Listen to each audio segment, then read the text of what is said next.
Today on the Perception and Action podcast, what are the invariant and variant properties in accurate throwing actions? How do skilled performers exploit redundancy in ball release and body level degrees of freedom? So it's time for a call to action. Hi, this is Rob Gray from Arizona State University.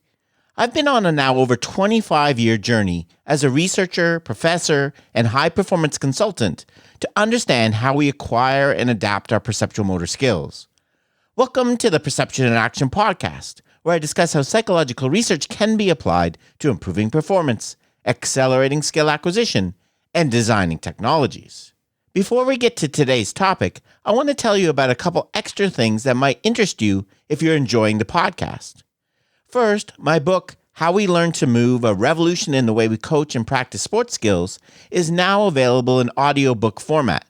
You can find it on Audible or Amazon. Second, if you're interested in working directly with me, I currently have openings in my monthly mentorship program. This includes monthly Zoom meetings, either one-on-one or with your staff, analysis of your practice designs, and a monthly group discussion with coaches and instructors from a range of different sports. To find out more, please go to patreon.com/perceptionaction. Now on to the show. Hi, everyone. This is Rob Gray from ASU and the Perception Action podcast, back with another article review. In this presentation, I want to talk about the issue of regulating multiple degrees of freedom, motor redundancy. Basically, the idea that, we have all these different options in the way to move. How do we control that? How does, as a skilled performer, we're going to talk about the particular act of throwing, right? So we want to look at that.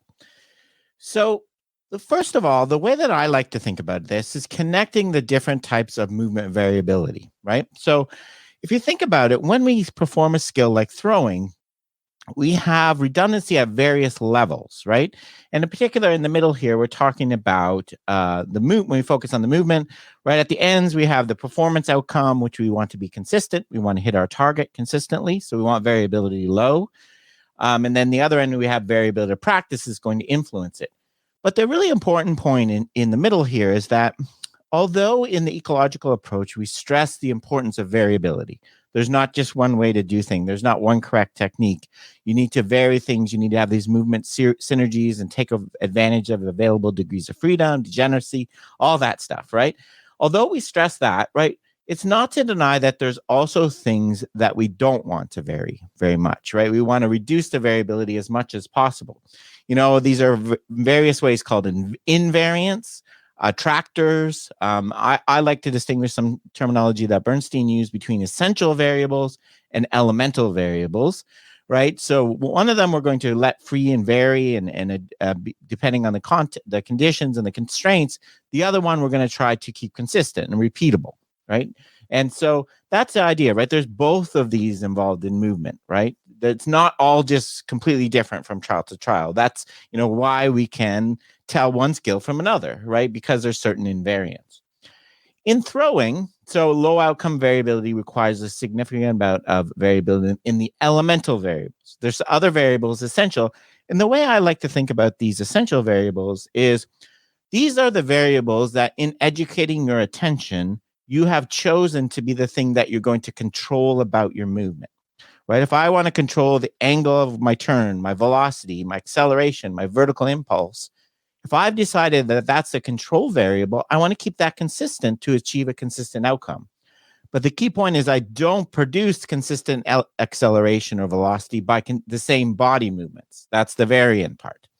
So if we go to throwing, right, the idea here is, we want consistent. And this is in my baseball example. In this paper, we're going to talk about, it's talking about basketball shooting. So we want consistent outcome. We want low outcome variability, right? So we want to consistently hit our target, consistently put the ball in the center of the hoop. And what we're going to do is look at this study, and I'm going to refer back to some baseball work that I have reviewed in the past. It gives essentially the same story, right? We're going to look at kind of two different levels. One is at the level of the ball release parameters, right? So what is your hand doing? What is the ball doing at the point of release, right? Where's your hand positioned? what angle is it at? How much spin are you putting on the ball, right? These are all degrees of freedom that could vary, right? I could use different spin, different launch speed, different launch angle on every pitch, right? I could have high variability in those. I could have synergy in those. So I could systematically change my, as my launch angle changes, I could change the speed, right? And they could work together to get the ball on the target. So I could have variability and motor synergies at the point of the ball release parameters. Okay, so we're going to look there. What I'm hinting at here is that's probably not going to occur for various reasons, right? Where the variability is going to come in is how I generate a certain launch angle, right? In the actual body level degrees of freedom, the joint angles, the joint positions, right? Those are the things that we want to vary, the elemental, what make up the essential variables, right? So that's the basic idea. So this is some stuff I've talked about before in various podcasts. So the study I want to look at today is a very recent one published in Human Movement Science this year, utilizing hierarchical redundancy for accurate throwing movement. Okay, so what this study was doing is really, there's a nice background describing the idea of motor redundancy, right? The idea we have multiple degrees of freedom to achieve the same thing, which can also be thought of as abundance, okay? We have different combinations. We could, as I said, we have both at the ball release and at the joint angles. So the ball level and the body level, there's essentially infinite number of combinations we could use to achieve our goal, right? What we're, kind of the big thing Bernstein proposed and we see in skilled movement is that when one variable compensates for the other, that's a coordination, right? And they're introducing here they're using the term hierarchical redundancy. Obviously, there's body level, which follows ball level, right? So it's in a hierarchy. There's a different levels at which you have degrees of freedom, right? And importantly, ball level recurs later than the body level. Okay, so that's kind of the basic background. So what they wanted to do in this study was to look at the variability and the control variables at both levels of the hierarchy, at the body level in terms of joint configurations, angles, and at the ball release level. And they're going to use what they're going to measure, we'll show in a second, tolerance, noise, and covariation. Okay, so we'll look at these different things. Okay, and importantly, the interesting idea they propose here is that covariation is probably where we're using correcting errors, right? We're not correcting errors by changing the basic launch angle or the spin, right? The invariance. We're correcting errors by changing the variance. Okay, so that's kind of one of the things they hypothesized. So what they did in this, they had 8 college basketball players and 1 professional player shooting free throws. Okay, and they're using motion tracking. The one factor they eliminated, they manipulated in the study with the college players was the presence or absence of feedback. So what they did was they had the participants close their eye after they released the ball. They also wore headphones so they couldn't hear the sound of it hitting the rim, right? So in some conditions, you could see and hear the ball, and some you couldn't. So they did 50 of each. The professional one just did 100 regular free throws. So this feedback wasn't manipulated. What they did was to measure, right, a different kind of at these 2 levels for the ball release parameters, right? So what we're here is talking about when you release the free throw, what's the speed, the angle, the spin, the hand position, how high or low, so on. They created something I've talked about before in previous series. There's what's called a solution manifold, right? So all these within this area, okay, in the white line showing the center of this manifold are all possible combinations of speed, all these parameters that will get the ball in the hoop, right? So this was used to visualize the parameters, right? So, for example, I could shoot a ball low and hard, so low angle, high speed, or high and slow, right? Or the opposite, right? So I could do a various combinations of spin, angle, speed that would get the ball in the hoop. So the manifold, much like an uncontrolled manifold I've talked about many times, represents combinations of the degrees of freedom, in this case, degrees of freedom and release parameters, right, that are going to achieve my goal, right? So they're along the manifold.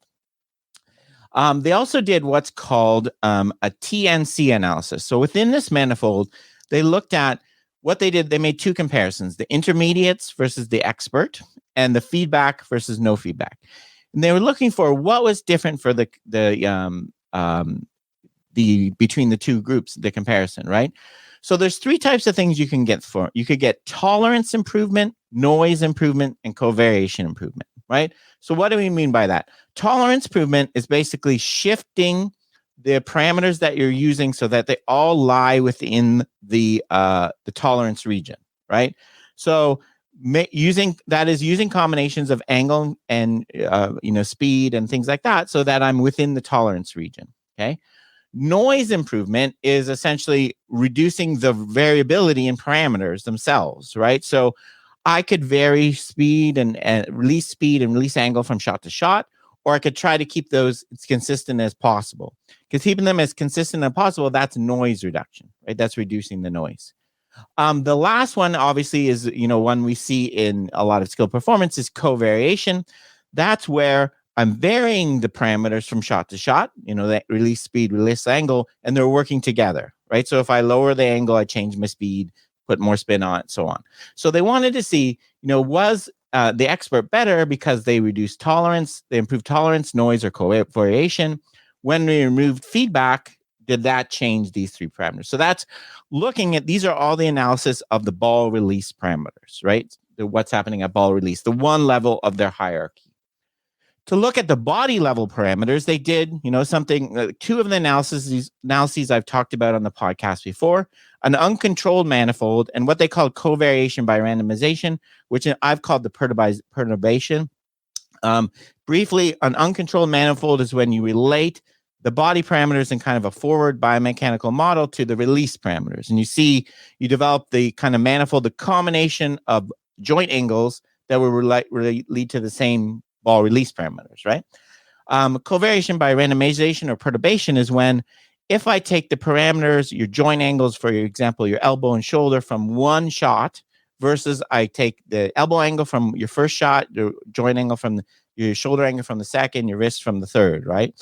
The idea being, if there's covariation going on, that should matter, right? You should get lower, more consistent ball release when you take them from the same, because they're working together.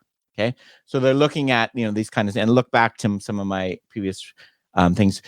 So they're looking at various parameters of hand position, angles, and stuff in their model of the uncontrolled manifold, right? So they're looking at redundancy, motor redundancy, both at the level of the body, which are probably going to be the elemental variables, and the ball release.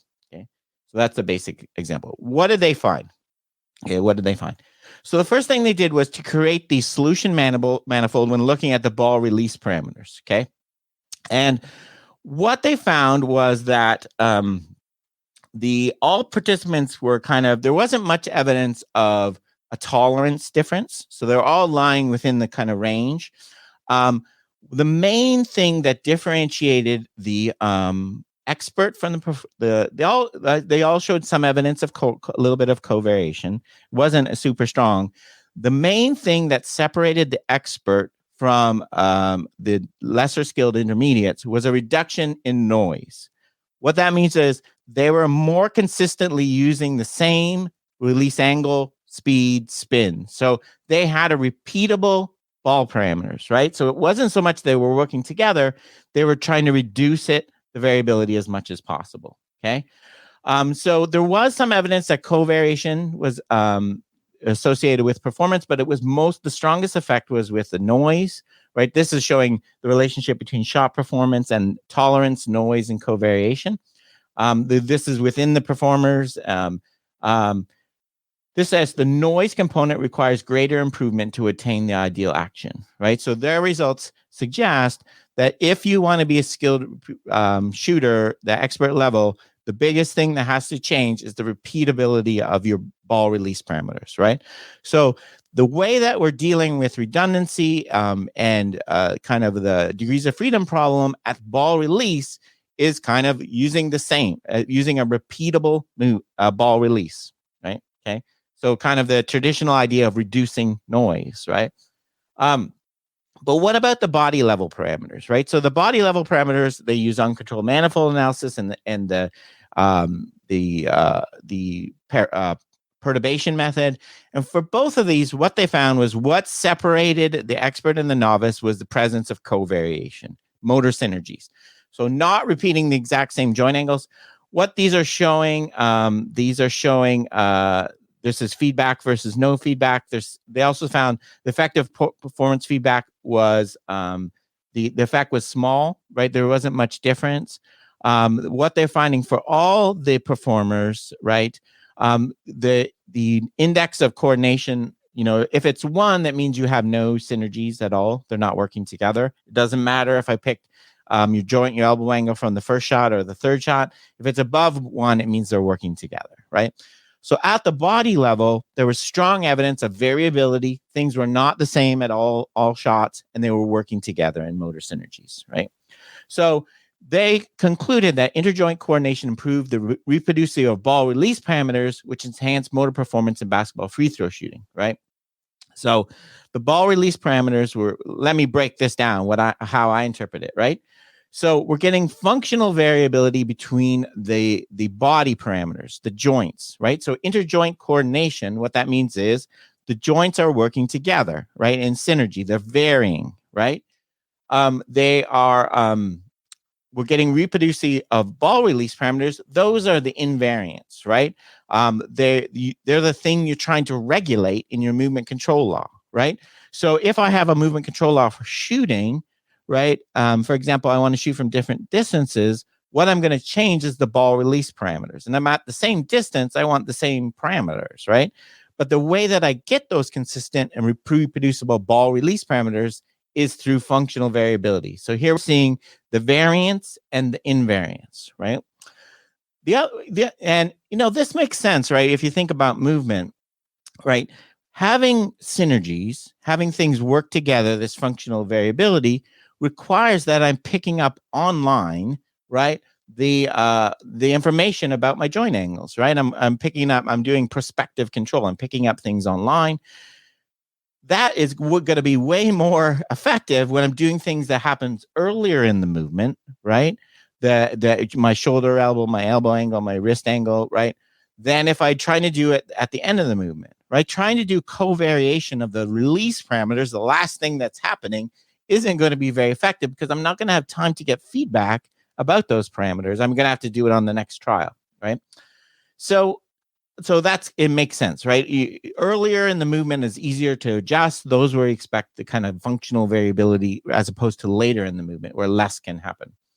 The other thing I think we can take from the study really interestingly is the feedback. Remember, the biggest thing that feedback had its effect on was the noise, right?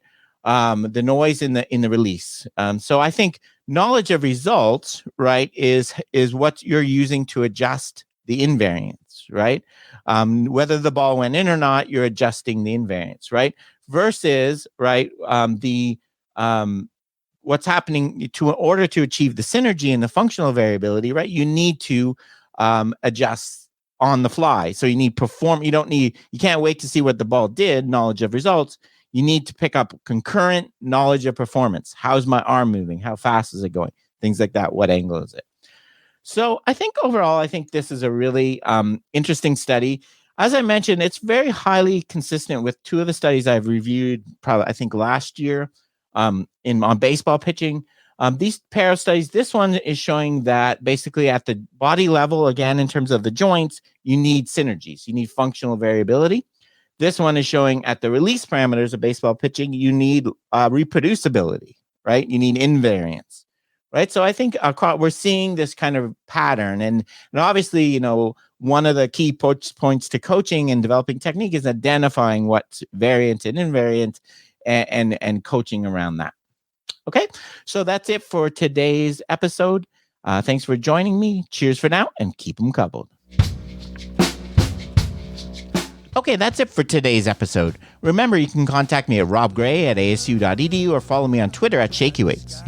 To find out more about the podcast, please check out perceptionaction.com. Finally, to support the podcast and receive bonus materials, including written transcripts, please head over to patreon.com/perceptionaction. This is Rob Gray from ASU. Cheers for now, and keep them coupled.